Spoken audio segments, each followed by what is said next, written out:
Bismillahirrahmanirrahim. Qala al-musannif rahimahullahu ta'ala wa nafa'ana bihi wa bi 'ulumihi fi darin amin ya rabbal alamin. Qala rabbi shrah li sadri wa yassir li amri wahlul 'uqdatam min lisani yafqahu qawli. Qala la ilma lana illa ma 'allamtana innaka antal 'alimul hakim wa tub 'alaina innaka antat tawwabur rahim. Faslun fi bayani fadailil a'mali adh-dhahirati wal batinati. Ini fasal menjelaskan tentang keutamaan amal-amal yang zahir dan batin. Jadi keutamaan amaliyah yang nampak dan yang tidak nampak. Tasarruful a'mali dzahirati wal batinati.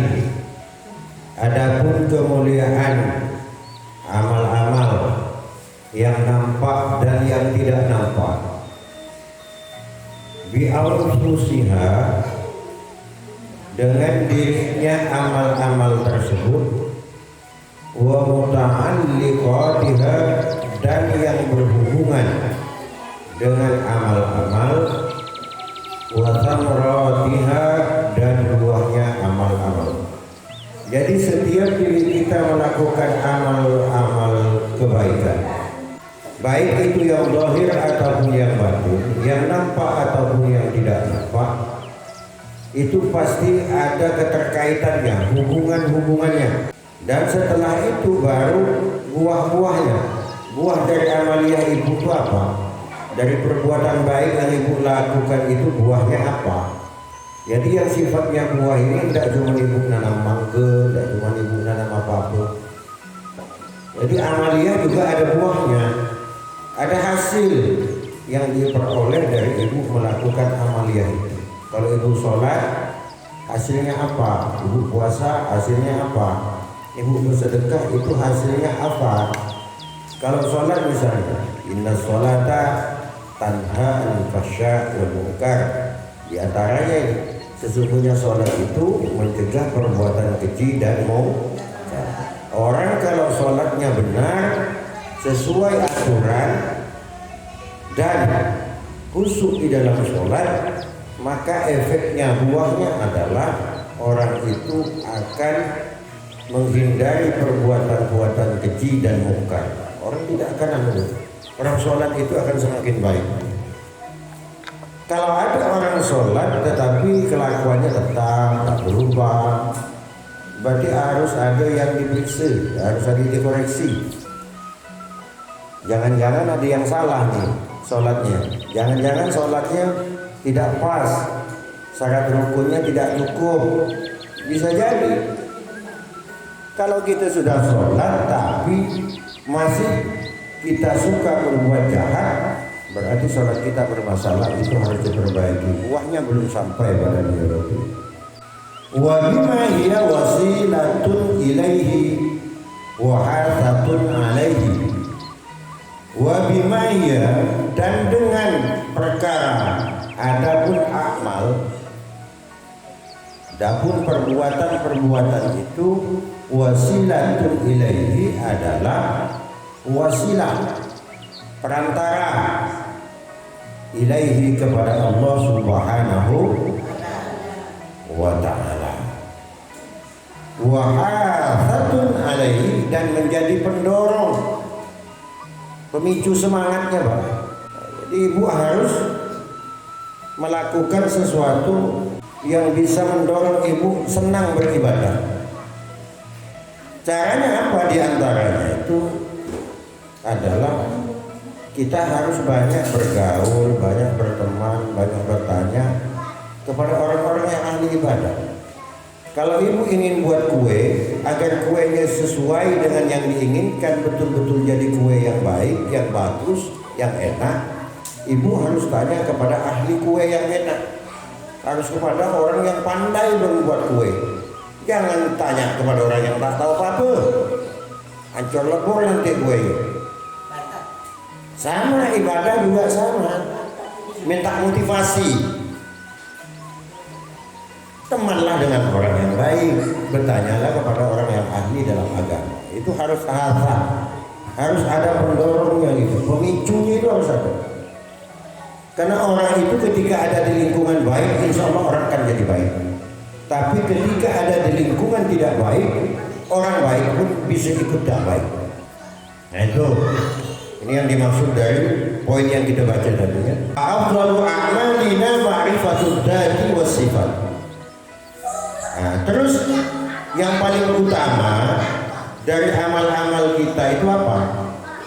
Beramal kebaikan itu semuanya baik, tapi ada yang lebih baik. Nah, yang lebih baik ini apa? Kata ulama, ma'rifatud dzati was sifat. Itu yang terbaik itu adalah kita mempelajari zat dan sifat dari Allah Subhanahu wa taala. Makanya ibu saya kasih kitab ini. Kenapa? Agar ibu bisa mengenal tentang tauhid, tentang keesaan Allah itu seperti apa. Nanti pembahasannya ke belakang itu hebat kita ini. Kita harus tahu sifat Allah itu apa. Wujud tidak baqa mukhalafatun lil hawadisi qiyamu bi nafsihi wa dzaniyat qudrat iradat ilmu hayat sama basar kalam qadiran muridan. Itu harus tahu, orang Islam harus paham itu, harus paham. Karena apa? Karena ini adalah dasar kita untuk kenal kepada Allah Subhanahu wa taala. Ada pertanyaan yang kita jawabnya kalau tidak ya pasti tidak. Tetapi kalau ilmu ketuhanan, ilmu Allah, ilmu tauhid, tidak semua ketika ada pertanyaan itu jawabannya iya atau tidak. Kalau kita bertanya seperti biasa bukan tentang zat Allah, bukan tentang sifat Allah. Kamu sudah makan apa enggak? Tidak. Kalau yang udah berarti iya. Tapi ketika berbicara sifat Allah, ada jawaban itu tidak boleh pakai tidak boleh pakai iya. Paham dong? Contoh begini biar paham. Allah itu maha kuasa apa tidak? Maha kuasa. Sekarang saya mau bertanya begini. Kalau Allah maha kuasa, bisa tidak Allah membuat batu yang besar? Bisa. Yang sekiranya Allah tidak bisa mengangkatnya, membuat batu yang besar bisa, terus tak bisa mengangkatnya. Kalau Allah tak bisa mengangkat, berarti Allah tidak kuasa. Mau dijawab apa? Jawab bisa itu bukan jawaban, dijawab tak bisa juga bukan jawab. Membuat batu besar Allah pasti bisa, tapi tak bisa ngangkatnya. Masa Allah tak bisa ngangkat? Berarti Allah tak maha kuasa. Berarti jawabannya bukan iya, bukan tidak, bukan bisa, bukan tak bisa. Seperti itu ketika kita berbicara sifat Allah. Maka jawabannya apa? Jawabannya adalah kembali sifat kudrah tadi itu yang kita nyanyikan tadi. Maha kuasa kudrah, berarti Allah bisa. Ta'alluqnya, hubungan dari kudrah itu apa? Ke sifat jaiznya Allah. Apa sifat jaiz Allah? Likulli mumkinin aw tarkuhu. Allah pasti melaksanakan yang mungkin dan meninggalkan yang tidak mungkin. Maka jawabannya itu, membuat batu yang besar itu Allah pasti maha kuasa, tetapi mengangkatnya yang kira Allah tak bisa mengangkat karena itu perkara tak mungkin, maka dia akan Allah tinggalkan. Allah akan melakukan yang mungkin dan meninggalkan yang tidak mungkin. Maka jawabannya bukan iya atau tidak, bukan bisa atau tidak. Nah ini kalau ilmu tauhid seperti ini. Ketika berbicara tentang Allah itu adalah kita berbicara yang maha segalanya, yang otak kita tak bisa terjangkau terhadap itu semua. Saya tak perlu kasih contoh yang ruwet lah itu. Saya kasih contoh yang ada di diri ibu saja, yang ibu bawa kemana-mana dulu. Ibu ini kan penyawa, ini kan itu masih disebut pengajian, ini kan karena masih bernyawa, ada nafas, ada nyawa. Saya pengen tahu seperti apa nyawa yang ibu bawa. Lonjong ke bulan? Jangankan kita berbicara tentang Allah, berbicara tentang ciptaannya yang ada di diri kita saja kita tak mampu sudah. Itu maha kuasanya Allah. Jadi kalau kita berpikir seperti ini, yang ada di dalam diri manusia itu rasa syukurmu. Kita, ya Allah, memang betul kuasa Allah. Jadi kalau kita sudah bersyukur kepada Allah, menghadapi persoalan apapun, ibu masalah seperti apapun, dari yang terkecil sampai yang besar, ibu santai, tenang, tidak akan panik. Orang beriman itu tidak akan panik. Kenapa? Karena yakin sebesar apapun masalah kita, rahmat Allah lebih besar ngasih solusi kepada kita. Santai gitu, doa kepada Allah Subhanahu wa Ta'ala, tidak akan panik. Orang yang beriman itu selalu tenang, maka disebut dengan mutmainnah. Tenang itu kenapa? Orang beriman seperti itu, percaya ketika dia telah yakin. Kenapa kita ketika kita rumah kita dijaga polisi, kita begitu yakin kita bahwa kita akan aman, tapi ini Allah yang jaga kita, kenapa kita masih ragu? Pertanyaan ini jawabannya adalah kembali ke hati kita ini. Kita yang punya hati ditanyakan ke diri. Kok takut? Takut tak makan, takut tidak apa. Yang nanggung Allah kok. Yang nanggung Allah semuanya. Allah udah janji ma min dabbatin fil ardi illa ma rizquha. Tidak ada yang sekecil apapun dari makhluk yang tak dikasih rezeki Allah. Pasti itu sudah. Jadi itu kembali kepada itu. Jadi kalau berbicara tentang Allah itu seperti itu. Pikir, banyak berpikir. Jadi kalau ibu berpikir tentang nikmat, tentang zat Allah, tentang sifat Allah ini, yang ada itu ketenangan hati, yang ada itu ibu iman semakin kuat, yang ada itu ibu tidak gundah dalam menghadapi hidup ini, tidak akan gundah. Dan yang paling terpentingnya itu setiap pikiran ibu, otak yang digunakan untuk berpikir pada ciptaan Allah itu semuanya akan menjadi tinta emas ibadah, semuanya akan tercatat semua menjadi ibadah dimanapun. Makanya kata Allah, kita bertakwa itu ibadah itu tidak mesti masjid, dimanapun. Ittaqullah haitsu ma kuntum. Takwalah kalian kepada Allah dimanapun kalian berada. Mau di laut di darat di air dalam rumah di ladang ibadah. Iya nih pakai iya. Ibu lagi ngaretkan sapi, niatkan ya Allah, aku niatkan ngaret sapi ini untuk upan sapiku, ikhtiar sebagai perintah dari untuk ikhtiar aku mencari rezeki untuk kuat beribadah kepadamu. Jadi ibadah. Ibu nyuci piring, ya Allah aku nyuci piring agar aku dengan keluarga ku makan nanti dalam keadaan yang suci, piring yang kupakai yang nanti ku niatkan untuk ibadah. Jadi ibadah. Jangan pernah kita sombong. Kenapa? Karena kalau kita sombong, sebiji zarah, sebiji sawi, orang sombong tak akan pernah masuk surga. Jangan pernah kita bermimpi masuk surga kalau ada kesombongan dalam diri. Sombong karena pintarmu, karena kayamu, karena kamu cantik, kamu ganteng, karena kamu kuat, tidak ada. Tak akan masuk surga. Apalagi kita di zaman Nabi Musa pernah hidup seorang ulama. Dia itu 500 tahun dia itu ibadah, tidak pernah melakukan maksiat. 500 tahun tak tanggung-tanggung. Siang puasa, malam sholat malam. Ketika dia sholat tahajud, tiba-tiba datang malaikat, diwujudkan manusia oleh Allah. Dia bawa buku kembali,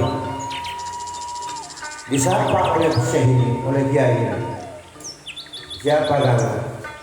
Aku ini tukang catat amal kebaikan orang. Kalau yang jahat dicatat, yang jelek dicatat. Oh kebetulan kata kiai itu. Tolong tanyakan dengan Allah. Aku udah 500 tahun aku beribadah. Tolong tanyakan, aku ini yang paling pantas di surga yang nomor berapa? Sadolo, kata malaikat yang merujuk manusia.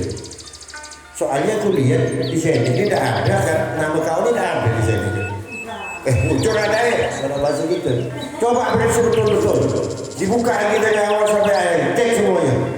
Dicek dengan mereka, tidak ada dengan nama kiai. Kalau begitu katanya kalau memang tidak ada di catatan amal ini, berarti percuma aku 500 tahun aku beribadah. Aku sebenarnya kata malaikat tuh yang merujuk manusia. Aku sebenarnya setiap kau sholat wudhu dan itu cuma aku catat. Kau tahajud aku catat, mau aku catat. Ketika kau siang kau puasa, mau aku catat kan. Tapi Allah berseru kepadaku.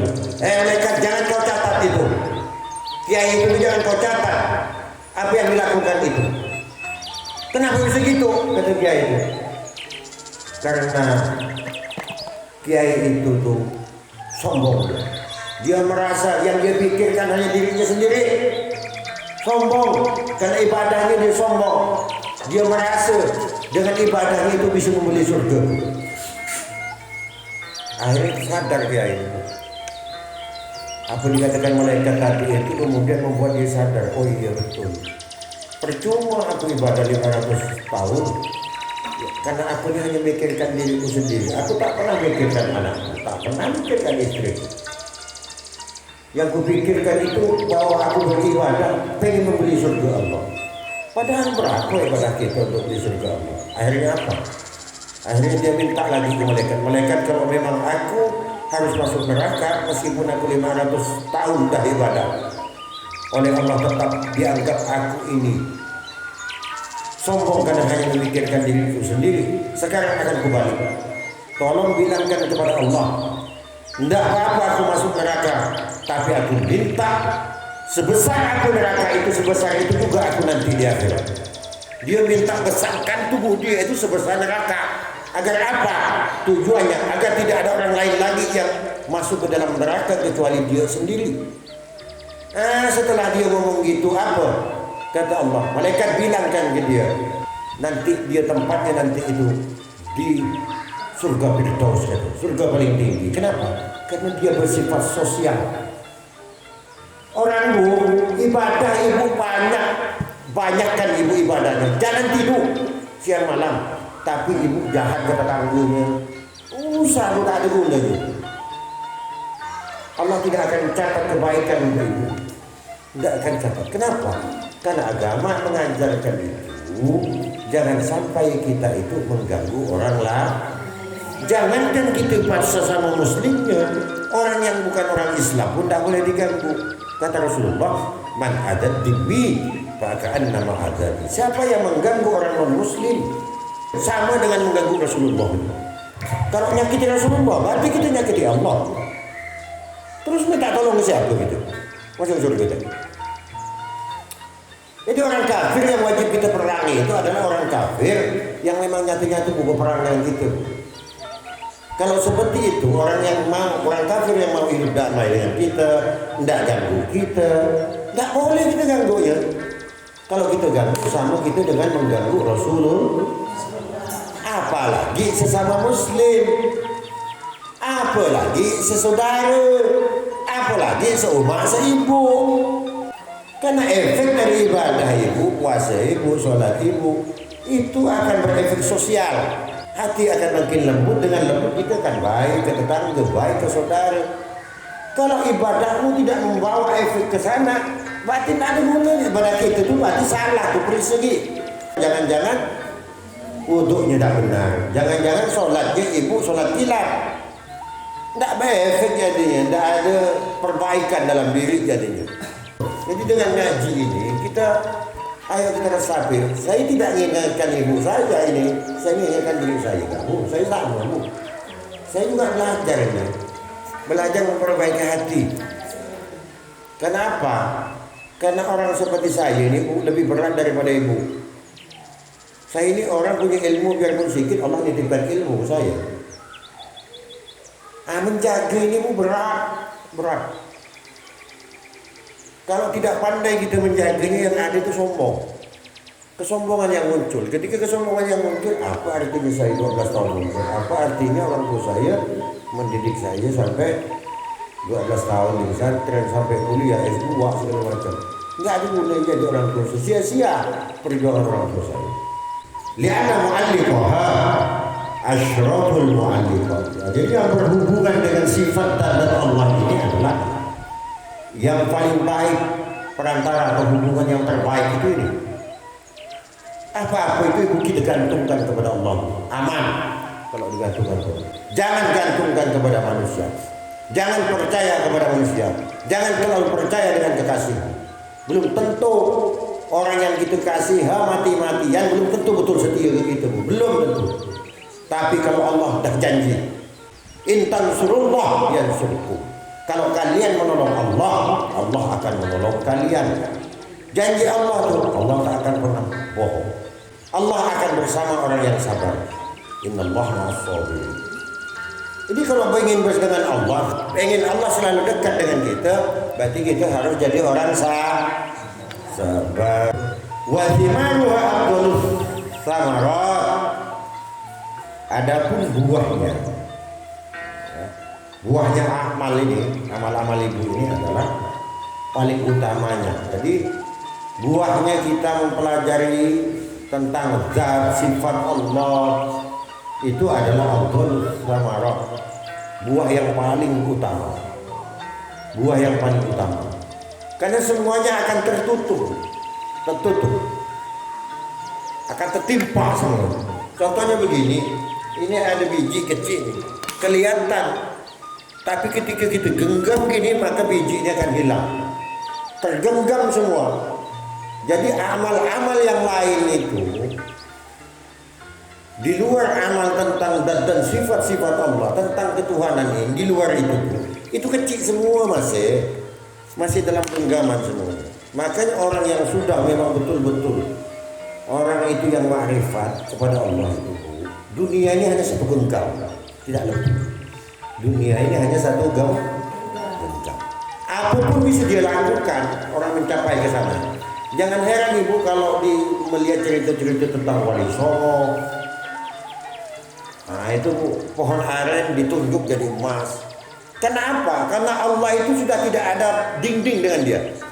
Apa pikiran yang muncul di dalam pikiran dia itu langsung Allah kabul. Ya Allah, jadikan ini aren ini jadikan emas, jadi emas. Ya Allah, batu ini jadikan emas, jadi emas. Orang ma'rifat seperti itu. Jadi pikiran dia itu sudah langsung connect, sinyalnya langsung nyambung kepada Allah. Kalau kita ini kan tidak nyambung, Bu. Masih hijab terlalu tebal, terlalu banyak dosa, mintanya banyak, sedangkan hijabnya tebal. Yang menyampaikan Allah itu tak nyampe-nyampe. Ini sudahlah banyak yang dipinta, banyak jalannya ke Allah itu tidak sampai. Coba buktikan. Ibu niatkan dalam hati, misal mulai besok aku berjanji dengan diriku, aku tidak akan pernah mulutku ngomong jahat. Aku tidak akan pernah berpikiran jelek ke orang. Aku tidak akan pernah melakukan perbuatan jahat kepada orang. Latih mulai besok. Banyak ibu wirid kepada Allah. Malam munajat nangis kepada Allah. Lihatkan dalam 1 bulan, lihatkan. Ibu akan menemukan hasil. Kalau ibu betul itu yang dilakukan seperti petunjuk saya tadi, ibu akan menemukan sesuatu yang tak pernah ibu temukan. Ibu, yang penting jawari ini zahir batin. Kita ini batinnya tak nyambung kepada Allah. Kenapa? Karena zahirnya kita terlalu banyak dosa, perbuatan yang tidak yang kita lakukan. Akhirnya itu tertutup, terkunci, tidak nyampe akhirnya kepada Allah. Coba tahan panca indera ibu ini, mulut hati-hati ngomong,